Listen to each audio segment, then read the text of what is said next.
Bahagi po ng inyong banal na tungkulin. Nilibot po ninyo ang buong mundo at dinalaw ang mga kapatid sa Iglesia ni Cristo.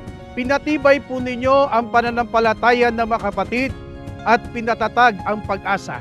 Walang sawa po na inyong tinuruan ang Iglesia ng mga dalisay na aral na mga salita po ng ating Panginoong Diyos.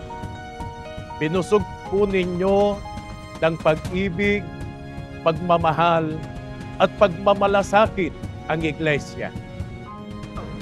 Sa pangunguna po ninyo ay umaani ng mga dakilang tagumpay ang Iglesia sa iba't ibang larangan ng gawain.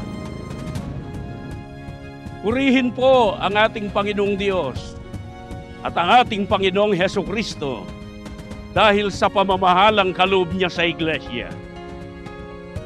Pinakamamahal po naming tagapamahalang pangkalahatan, kapatid na Eduardo B. Manalo, ang distrito po ng Santa Cruz, Laguna, sa pangunguna po ng mga ministro at manggagawa, ay buong puso at buong galak na bumabati sa pagsapit po ng ika-16 na anibersaryo ng inyong magiting, mabiyaya at makapangyarihang pamamahala sa Iglesia ni Cristo sa buong mundo.